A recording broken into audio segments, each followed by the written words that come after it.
नमस्कार साथियों, स्वागत करते हैं आप सभी का हमारे YouTube चैनल निश्चय एकेडमी पर।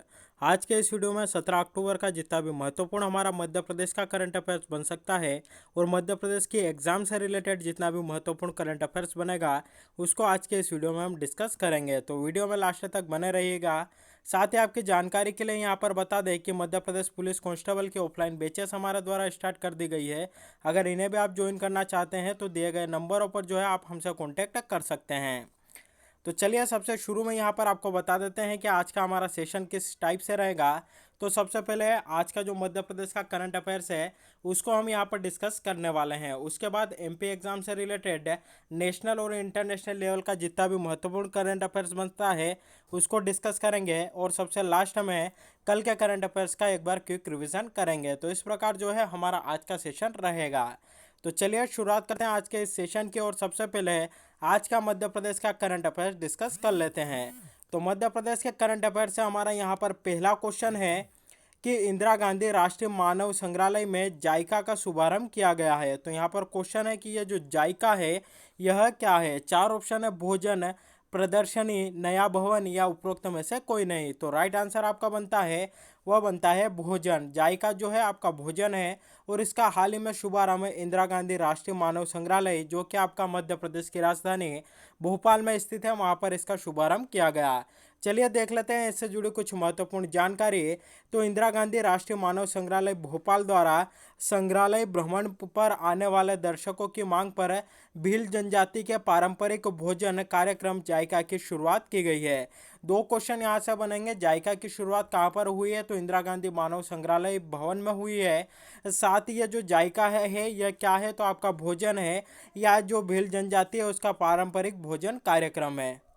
साथ ही देखिए यहाँ पर पिछले 2 दशकों में विश्व के जितने भी तमाम बड़े वैज्ञानिक हैं उन्होंने अपने शोध में साबित किया है कि जनजातियों के प्राकृतिक आहार को यदि आज की भागदौड़ भरी जो जिंदगी है उसमें लोग अपना ले तो पोषक तत्वों की कमी से होने वाले अनेक रोगों की छुट्टी भी जो है हो सकती है। यानी कि जो जनजातियाँ जो पारंपरिक भोजन करती है वह आज भी गुणवत्तापूर्ण है, वह आज भी जो है स्वादिष्ट बना हुआ है और उसमें जो है पोषक तत्वों की भरपूर मात्रा रहती है। तो हमारे लिए यहाँ पर क्या क्या इंपॉर्टेंट बनता है, जायका क्या है, तो भील जनजाति के पारंपरिक भोजन कार्यक्रम को जो है आपका जायका कहा जाता है।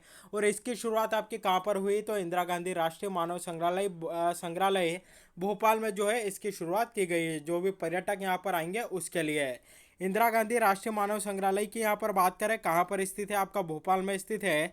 स्थापना इसकी आपकी होती है 1977 में। 1977 में इसकी आपकी स्थापना होती है, लेकिन इसकी स्थापना कहाँ पर होती है, दिल्ली में होती है। और तब जो है जो केंद्र का संस्कृति विभाग था उसके अधीन रहकर आपका कार्य कर रहा था। उसके बाद इसको जो है आपका कहाँ पर ट्रांसफ़र कर दिया जाता है, तो 1979 में जो है ये आपका भोपाल में ट्रांसफ़र कर दिया जाता है। यानी कि इसका स्थान परिवर्तित होकर ये जो है भोपाल में आ जाता है। तो 1977 में स्थापना होती है, 1979 में दिल्ली से जो है आपका भोपाल में ट्रांसफ़र हो जाता है। उसके बाद 1985 में जो है इसको आपका एक स्वायत्त संस्था बना दिया जाता है, यानी कि एक स्वतंत्र संस्था इसको बना दिया जाता है। यानी कि पहले यह जो है संस्कृति विभाग के अधीन रह के कार्य करता था, लेकिन 1985 में इसको एक स्वतंत्र संस्था बना दिया जाता है। उसके बाद जो है ये स्वतंत्र रूप से अपना कार्य कर रहा है और अपने कार्यों पर निगरानी के लिए इसके लिए जो है एक कमेटी भी आपकी गठित की गई है। तो यह थी इससे जुड़ी कुछ महत्वपूर्ण जानकारी जो कि आपको यहाँ पर बता दिए। चलिए यहाँ पर बात आई है भील जनजाति की, तो भील जनजाति से जुड़ा कुछ महत्वपूर्ण फैक्ट आप देख लीजिए। अगर आपसे पूछा जाए कि जो भील शब्द है इसकी उत्पत्ति किससे हुई है, तो द्रविड़ भाषा के शब्द भील से जो है इसकी इस शब्द की जो है आपकी उत्पत्ति हुई है और जिसका अर्थ होता है आपका धनुष। तो किस भाषा के शब्द से इसकी उत्पत्ति हुई है, तो द्रविड़ भाषा के भील शब्द से इसकी उत्पत्ति हुई है। वहीं अगर पूछा जाए कि मध्य प्रदेश के किस क्षेत्रों में या किन जिलों में आपकी भील जनजाति निवास करती है, तो मध्य प्रदेश के झाबुआ, धार, खरगोन, खंडवा, बुरहानपुर ये जो आपके दक्षिणी पश्चिमी जिले हैं यहाँ पर जो है भील जनजाति निवास करती है। साथ ही भील जनजाति का जो विस्तृत वर्णन है टीबी नायक ने अपनी पुस्तक द भील्स अ स्टडी में भी जो है आपका किया है। तो यहाँ से भी क्वेश्चन बन सकता है कि द भील्स अ स्टडी जो पुस्तक है किसके द्वारा लिखी गई है, टीबी नायक के द्वारा जो है यह पुस्तक लिखी गई है और इसमें भील जनजाति का विस्तृत वर्णन हमें देखने को मिलता है। साथ ही झाबुआ जिले में भील और भिलाला जनजातियों में दफा प्रथा, जिसे कि आपके जो है यहाँ पर दहेज प्रथा भी कहा जाता है, उसका प्रचलन था। इस प्रथा में वर पक्ष की ओर से वधु पक्ष को जो है आपका दहेज दिया जाता है, लेकिन इस प्रथा को समाप्त करने के लिए वर्ष 2016 अक्टूबर 2016 में साथीदार अभियान भी जो है आपका प्रारंभ किया गया।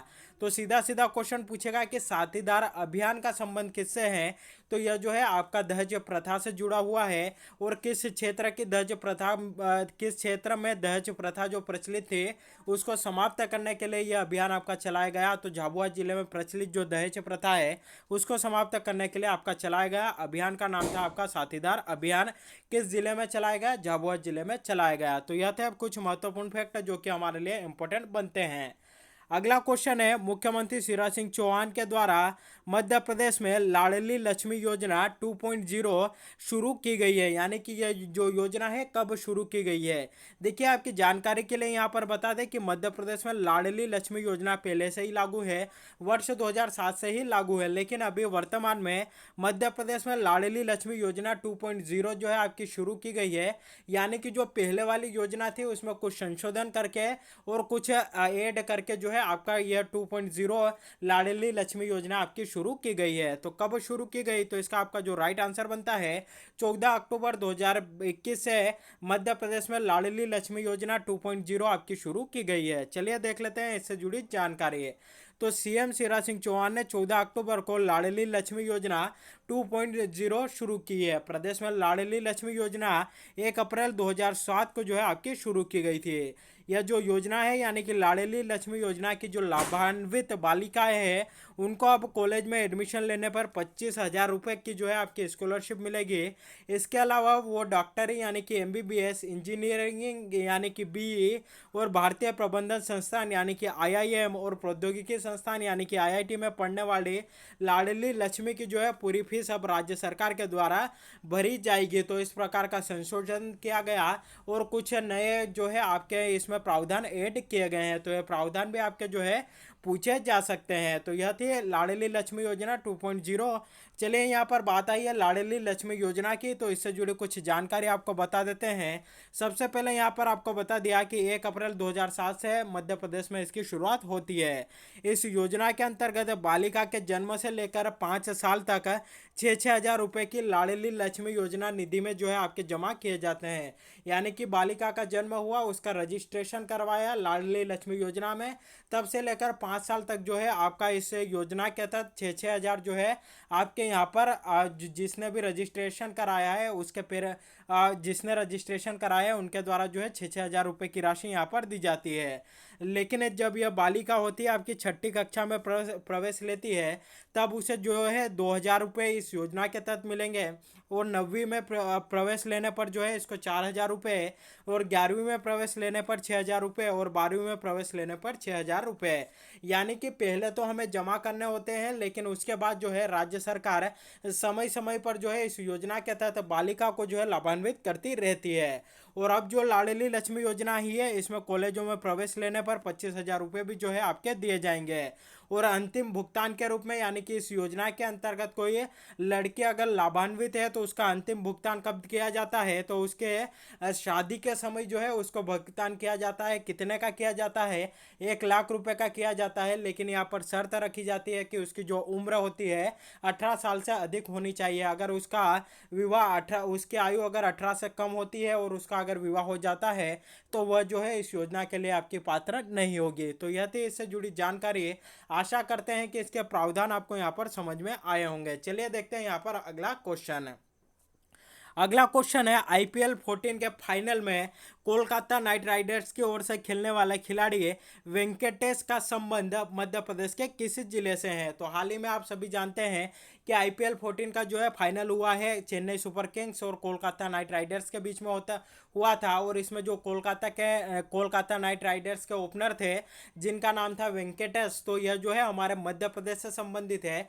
तो यहाँ पर क्वेश्चन पूछा गया है कि इनका संबंध मध्य प्रदेश के किस जिले से है? तो इसका आपका जो राइट आंसर बनता है वो बनता है इंदौर से। इनका जो संबंध है मध्य प्रदेश के इंदौर जिले से है। तो कई बार इस प्रकार भी क्वेश्चन आ सकता है कि आपको जो है खिलाड़ी का नाम दे दिया और यह पूछ पूछ लिया जाता है कि इनका संबंध मध्य प्रदेश के किस जिले से है, तो यह जो है मध्य प्रदेश के इंदौर जिले से आपके बिलोंग करते हैं।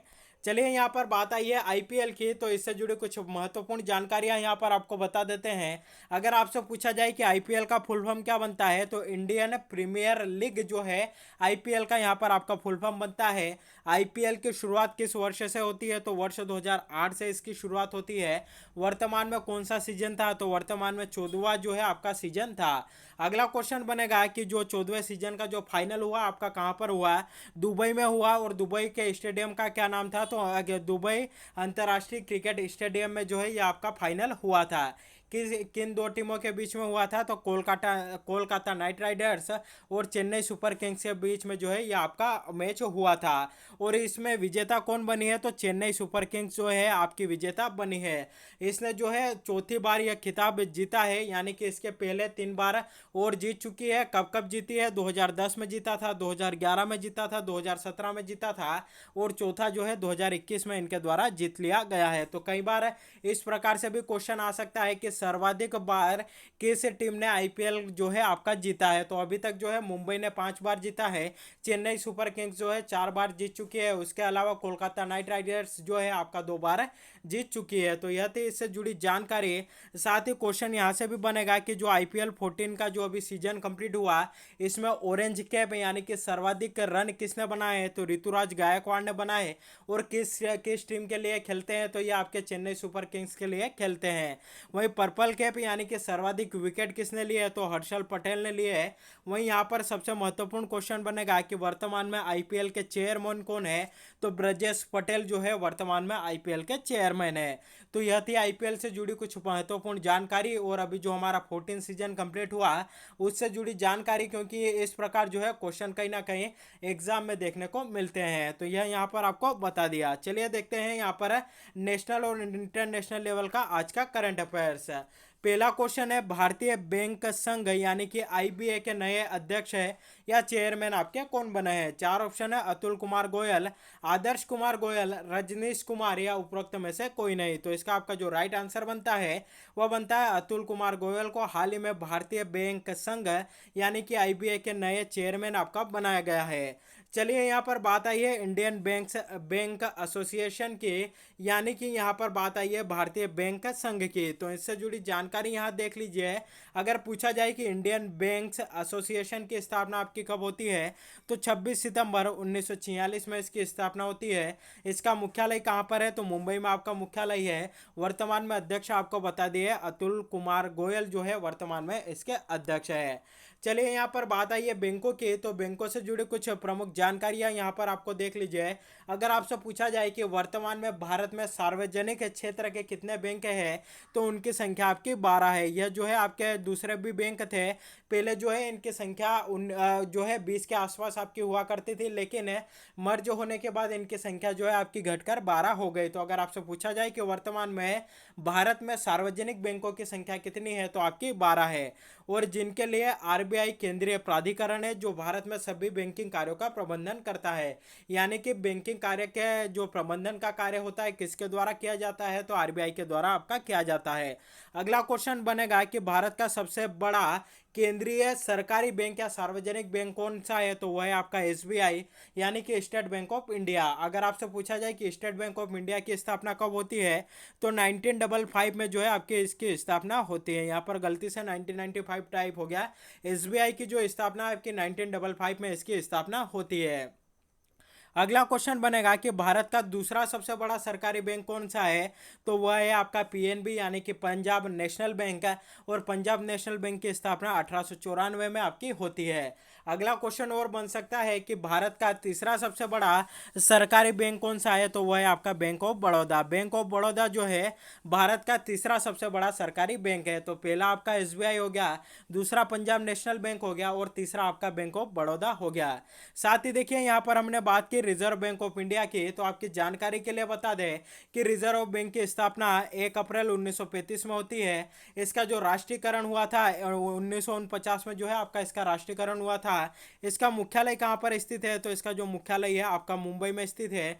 यह जो है भारत का केंद्रीय बैंक है और बैंकों का बैंक है, यानी कि जो भारत में जितने भी बैंक है सभी इसी के अंडर में आपके काम करते हैं या कार्य करते हैं। तो यह थी इससे जुड़ी जानकारी। चलिए देखते हैं यहाँ पर हमारा अगला क्वेश्चन है। अगला क्वेश्चन है विश्व छात्र दिवस यानी कि वर्ल्ड स्टूडेंट डे प्रतिवर्ष आपका कब मनाया जाता है? तो प्रतिवर्ष ये आपका मनाया जाता है 15 अक्टूबर को।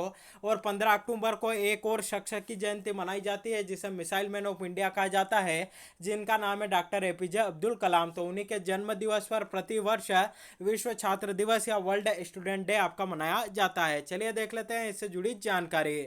तो हर साल 15 अक्टूबर को विश्व छात्र दिवस आपका मनाया जाता है। यह दिवस देश के पूर्व राष्ट्रपति डॉक्टर एपीजे अब्दुल कलाम के सम्मान में उनके जन्म दिवस पर आपका मनाया जाता है। और यह जो है अब्दुल कलाम जी आपके भारत के 11वें राष्ट्रपति थे। इनके जन्म की बात करें तो 15 अक्टूबर 1931 को तमिलनाडु के रामेश्वरम में जो है इनका जन्म हुआ था। और इस बार जो है इनकी 90वीं जयंती आपकी मनाई गई। इन्हें मिसाइल मैन ऑफ इंडिया के नाम से भी जाना जाता है। देखिए क्वेश्चन आपका यहाँ से बनने की संभावना है कि यह जो हमारा इस बार विश्व छात्र दिवस मनाया गया 15 अक्टूबर को, इसकी थीम आपकी क्या थी? तो इसकी थीम आपकी थी learning for people planet prosperity and peace Indian. इसकी जो आपकी थीम थी learning for people planet prosperity and peace Indian, जो है 2021 का जो हमारा वर्ल्ड स्टूडेंट डे मनाया गया इसकी आपकी थीम थी। तो कई बार एग्जाम में थीम भी आपकी पूछ ली जाती है। अगला क्वेश्चन देखते हैं विश्व खाद्य दिवस आपका प्रतिवर्ष कब मनाया जाता है? तो विश्व खाद्य दिवस आपका प्रतिवर्ष 16 अक्टूबर को मनाया जाता है, यानी कि कल के दिन आपका जो है विश्व खाद्य दिवस मनाया गया था। चलिए देख लेते हैं इससे जुड़ी जानकारी। तो हर साल जो है 16 अक्टूबर को यह आपका मनाया जाता है। और पहली बार आपका कब मनाया गया? तो 1981 में जो है आपका पहली बार मनाया गया। इसको मनाने का उद्देश्य कि भूखमरी से पीड़ित लोगों की मदद करना और खाद्य यानी कि अन्न के महत्व के प्रति उनको जागरूक करना, इसका जो है मनाने का प्रमुख उद्देश्य है। वर्तमान में इसकी थीम क्या थी? तो एक स्वस्थ कल के लिए अब सुरक्षित भोजन है, इसकी जो है इस बार की थीम थी। तो यह थी इससे जुड़ी जानकारी। चलिए इससे संबंधित एक जो है आपकी विश्व स्तर पर एक संस्था है जिसका नाम है खाद्य और कृषि संगठन यानी कि फूड एंड एग्रीकल्चर ऑर्गेनाइजेशन, जो है आपके खाद्य से संबंधित एक इंटरनेशनल लेवल की एक संस्था है। तो इससे जुड़ी जानकारी आप यहाँ पर देख लीजिए। अगर आपसे पूछा जाए कि खाद्य और कृषि संगठन की स्थापना कब होती है, तो 16 अक्टूबर 1945 को जो है आपकी इसकी स्थापना होती है। इसका जो मुख्यालय है कहाँ पर है? तो इसका मुख्यालय रोम इटली में जो है आपका इसका मुख्यालय है। वर्तमान में इस संगठन के प्रमुख कौन है? तो क्यू डोंग्यो जो है वर्तमान में इसके प्रमुख है। तो इसकी स्थापना 16 अक्टूबर 1945 को होती है। इसका मुख्यालय रोम इटली में है। वर्तमान में प्रमुख क्यू डोंग्यो। तो यह थे फूड एंड एग्रीकल्चर ऑर्गेनाइजेशन से जुड़ी जानकारी। चलिए देखते हैं यहाँ पर हमारा अगला क्वेश्चन है। अगला क्वेश्चन है राष्ट्रीय बाल अधिकार संरक्षण आयोग के अध्यक्ष कौन बने हैं? चार ऑप्शन है प्रियंक कानूनगो, हर्ष चौहान, विजय सांपला या अरुण कुमार मिश्र। तो इसका आपका जो राइट आंसर बनता है प्रियंक कानूनगो जो है राष्ट्रीय बाल अधिकार संरक्षण आयोग के फिर से अध्यक्ष बने हैं, यानी कि पहले भी अध्यक्ष थे और दोबारा इनको दूसरे कार्यकाल के लिए अध्यक्ष बना दिया गया। साथ ही देखिए 3 ऑप्शन और यहाँ पर है हर्ष चौहान, विजय सांपला, अरुण कुमार मिश्र। तो अगर आपसे पूछा जाए कि जो राष्ट्रीय अनुसूचित जनजाति आयोग यानी कि एसटी आयोग है उसके वर्तमान में अध्यक्ष कौन है? तो हर्ष चौहान है। वहीं एससी आयोग के वर्तमान में अध्यक्ष कौन है? विजय सांपला है। और अरुण कुमार मिश्र वर्तमान में क्या है? तो राष्ट्रीय मानवाधिकार आयोग के अध्यक्ष है। तो यह तीनों से जुड़ी जानकारी भी यहाँ पर आपको बता दिए। अगर आपसे पूछा जाए कि राष्ट्रीय बाल अधिकार संरक्षण आयोग की स्थापना कब होती है, तो 2007 में इस अधिकार संरक्षण आयोग की स्थापना होती है। मुख्यालय आपका नई दिल्ली में है। राष्ट्रीय मानवाधिकार आयोग की स्थापना 12 अक्टूबर 1993 को होती है। इसका भी मुख्यालय आपका नई दिल्ली में है। वहीं अगर आपसे पूछा जाए कि राष्ट्रीय अनुसूचित जनजाति आयोग और राष्ट्रीय अनुसूचित जाति आयोग की स्थापना कब होती है, तो 2003 में यह जो है इनकी स्थापना होती है। किस संविधान संशोधन के तहत होती है? तो 89वें संविधान संशोधन के तहत इन दोनों की स्थापना होती है। अगला क्वेश्चन यहाँ पर है कि वैश्विक भूखमरी सूचकांक ग्लोबल हंगर इंडेक्स 2021 में भारत का स्थान क्या रहा है? तो इसका आपका जो राइट आंसर बनता है भारत जो है इसमें 101वें स्थान पर आपका रहा है। चलिए देख लेते हैं इससे जुड़ी जानकारी। तो वैश्विक भूखमरी सूचकांक भूखमरी की समीक्षा करने वाली वार्षिक रिपोर्ट है जो वैश्विक, क्षेत्रीय और राष्ट्रीय स्तर पर व्यापक रूप से भूखमरी की स्थिति का मापन करती है। और यह जो विश्व भूखमरी सूचकांक आपका हाल ही में जारी किया गया, इसमें जो है 116 देशों का जो है आपका इसमें भूखमरी सूचकांक उनका जारी हुआ है। और 116 देशों में हमारा जो भारत है 101वें स्थान पर है। और यह जो सूचकांक है किसके द्वारा जारी किया गया, तो विश्व भूखमरी सूचकांक आयरलैंड स्थित एक एजेंसी है जिसका नाम है कंसर्न वर्ल्ड वाइड के द्वारा जो है यह आपका जारी किया गया। साथ ही जर्मन के एक संगठन वेल्ट हंगर हिल्पे द्वारा संयुक्त रूप से जो है आपका तैयार किया जाता है। तो कई बार एग्जाम में ऐसा भी आ सकता है कि वैश्विक भूखमरी सूचकांक किसके द्वारा आपका जारी किया जाता है। दो ऑप्शन आपको यहाँ पर दे देंगे, तो यह दोनों ऑप्शन जो है आपके राइट आंसर बनते हैं। यानी कि जो आयरलैंड स्थित एक एजेंसी है कंसर्न वर्ल्ड वाइड और जर्मनी का संगठन है वेल्ट हंगर हिल्पे, इन दोनों के द्वारा जो है आपका संयुक्त रूप से इसको तैयार किया जाता है और इसको जारी किया जाता है। तो यह थी इससे जुड़ी जानकारी। चलिए देखते हैं यहाँ पर कल के करंट अफेयर्स का एक बार क्विक रिवीजन कर लेते हैं।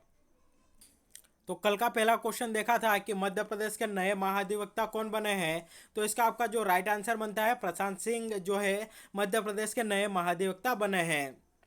पुरुषेंद्र कौरव इनकी बात करें तो वर्तमान में मध्य प्रदेश उच्च न्यायालय में आपके न्यायाधीश है। इकबाल सिंह बेस की बात करें तो वर्तमान में मध्य प्रदेश के मुख्य सचिव है। एम अधिकारी इनकी बात करें तो मध्य प्रदेश के प्रथम महाधिवक्ता थे। अगला क्वेश्चन यहाँ पर है कि कचरे से कोयला बनाने वाला देश का दूसरा प्लांट है प्रदेश के किस शहर में लगाया जाएगा, तो यह जो है आपका भोपाल में लगाया जाएगा।